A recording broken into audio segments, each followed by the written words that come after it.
Allowing everyone to have access to you is poor energetic hygiene.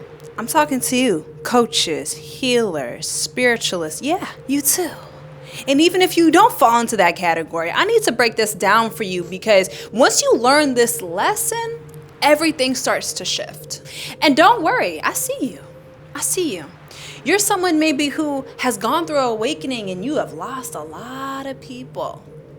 You've lost a lot of friends, families. You have family. You have woken up to toxic patterns and cycles, and you have started to say no to the things and the contracts that previously kept you in a chokehold of suffering.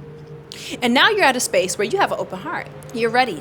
You're ready for community. You're ready for new connection. You're ready to reach new levels of love beyond yourself. Don't worry, I see you. And this video is still for you, because the fact of the matter is, and it took me a long time to learn this, but the fact of the matter is, not everybody wants the best for you, consciously or subconsciously. And I would even argue that those who don't want the best for us subconsciously are worse than those who don't want the best for us consciously. Now, what that means is those who don't want the best for us subconsciously, they are dealing with a lot of internal struggle when you are in communication with them and you're sharing something of light. You're sharing your success. You're sharing the love. You're sharing something beautiful that's going on in your life. And even if they don't know it in their conscious mind, they are sending you bad energy. They are sending you this irritated, tension-filled, low-ass energy. Because by you speaking about the accomplishments and the things that you're going through and growing through in your life, you're reminding them of the things that they wish they already did. And so that tension point of them wanting to be farther, knowing that they're not, that in between, which is really that gap of that trigger, you trigger that tension point within them. So of course it doesn't have anything to do with you. It has more to do with their relationship with themselves. But every time you share something of light with these people who just genuinely don't really want the best for you, whether they know it or not, what ends up happening is that you start to feel that offness. You start to feel like, hold on, there is something here that doesn't feel completely right for me. And maybe you start to make excuses for them. Like, even though you know that something is off within the relationship, you start to make excuses. Oh no, well, they're going through a lot. They're doing this. Oh, they're getting it together. 100%. But I want to ask you, are these relationships that you're maintaining with people who you feel deep down in your intuition may not be the best for you, are they really in balance? Are they really maintaining a reciprocal nature? Are they pouring into you as much as you pour into them? And so when you are at this space, again, you have an open heart, you have an open mind, you're ready to make connections, and you don't have a deep level of intimacy with your intuition. I'm going to explain that in one moment. You don't have a deep level of intimacy with your intuition, as in you just, as soon as you meet somebody, oh, I like them. Oh, I vibe with them. Oh, I like this. I like that. You're letting the surface level confuse you. But when you have an intimacy with your intuition, what ends up happening is that you take your time. You take in the environment, you take in the person, you take in the interaction, right? And you say, okay, I'm gonna give myself time to come upon a decision if I want to really connect with this person or not. We need to begin to release this sense of urgency that our colonialized society has pressed on us. You don't need to know the answer to something immediately as soon as it's presented to you. Have a level of intimacy with your intuition. Let it pan out for just a little while. Let yourself get to know people. Don't be so desperate for community and connection. And yes, your discernment, your intuition, it can speak automatically, but any strong connection built is never built at the snap of a finger. Just like how no strong tree grows fast. And so we have to begin to understand that number one, allowing everybody to have access to you is poor spiritual hygiene, because it's not allowing a deeper relationship with your intuition and discernment to really take place. You're automatically moving on surface level feelings. You're not just feeling out what your intuition is trying to tell you. You're not sitting back and observing what your body is trying to tell you. You're just jumping into that connection. That's number one.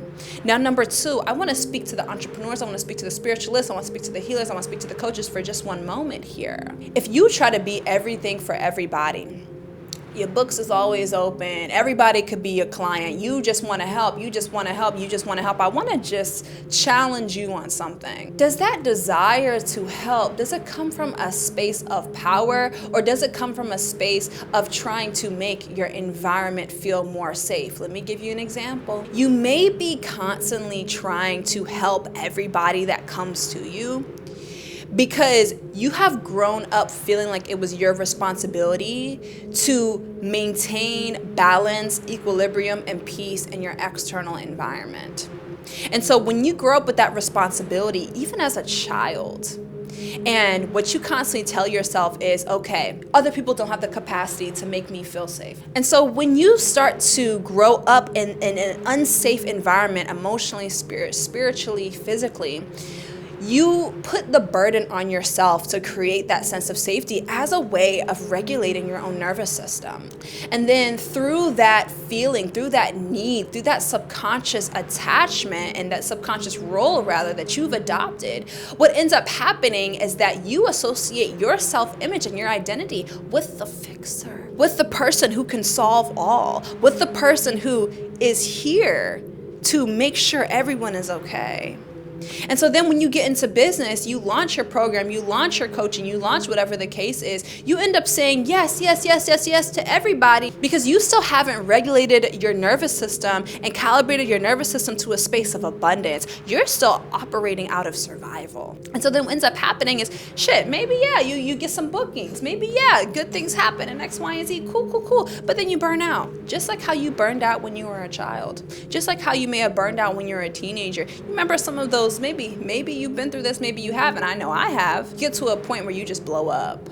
You get to a point where you're just tired. You get to a point where you just have an emotional breakdown because of all of the burdens that are on top of you for trying to fix everybody else's problem. And so this then bleeds into your business. And so then what I want to tell you as business owners, spiritualists, healers, all that kind of stuff, I need you to get super crystal clear on who exactly you're helping. And yes, it is a very specific person.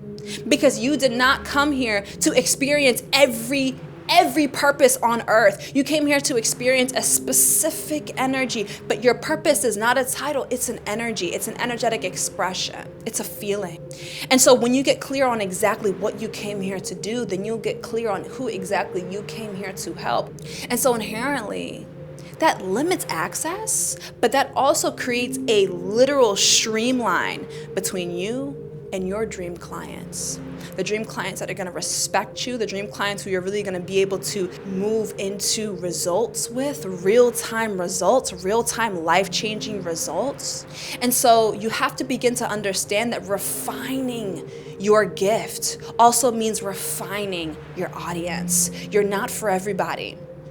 Allowing everybody to be in communication or close intimacy and know everything about you, it's always going to bite you in the ass because not everybody has your best intention at heart.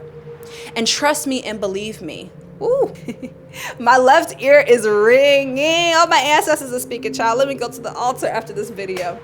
And trust and believe, I was somebody who was I wanted to push back jealousy. Oh, people aren't jealous. Oh, I understand why people are jealous. I'm gonna just let them. It's fine. Everything is fine. And then I just allowed a lot of people to be really close to me that, to be honest, didn't really deserve to be close to me because they would always hang on my last word waiting for me to say something negative about my life. What I started to realize was that I was way too available for the things that were toxic to me. And I started getting really clear on the ways that my energetic boundaries are not strong. And when I started pouring that energy into myself and no longer being available for the trauma dump, no longer being available for the drink, no longer being available for all the things that I know were not really in alignment with where I wanted to go and don't really pour into me in the same way that I pour into them, things really started changing for me. And that's because I started to realize the power of my presence, just like how you need to realize the power of your presence and the power of your intuition. And just because I'm saying the words have intimacy with your intuition doesn't mean you don't already have a good relationship with your intuition. But intimacy isn't just knowing something, it's developing a study of it that is inherently deep, profound, and increases its meaning in your life. And so when we have a deeper level, a deeper sense of intimacy with our intuition, what that really allows us to do is it allows us to be guided to the spaces and the places that we're actually supposed to be in. It allows us to no longer say yes to everything because our nervous system is still in survival mode. And that survival mode means saying yes to everything, because in our subconscious mind, we think that the more that we can help, the more that we will be able to help ourselves. That is just simply not true. The wounded healer archetype is a hard one to release. It is, trust me. But the moment that you decide to really dive deep and get very, very clear on your bulletproof authenticity, that's the part of your essence that nobody can touch. When you get really intimate with your own authenticity, doesn't matter if you're a coach or not, what ends up happening is that you develop a deeper relationship with the erotic of life. Now, what is the erotic? The erotic is the pleasurable, it's the connection, it's the renewal of life force. We have to understand and be able to recognize the things in our lives, the patterns in our lives that are only destructive to us. Erotic, the energy of eros, is really about the renewal and preservation of life on its deepest and most intimate level. If you establish or attempt to establish a connection with absolutely everybody, none of your relationships will truly be deep. Because these deep, intimate relationships take time, and that level of intimacy should not be extended to absolutely everybody. This level of intimacy should be reserved for those who feel and see your true spirit. And so take it from me, whether you're taking this advice from a space of just, going throughout life with friends and relationships, or you're actually someone like me, you're a coach, you're a spiritualist, you're a leader, you're not for everybody, and that's your medicine. I love you guys very much. Comment, let me know your experience with this. If you made it all the way to the end of this video, put a green heart, and I'll talk to you soon. Love you. Odabo.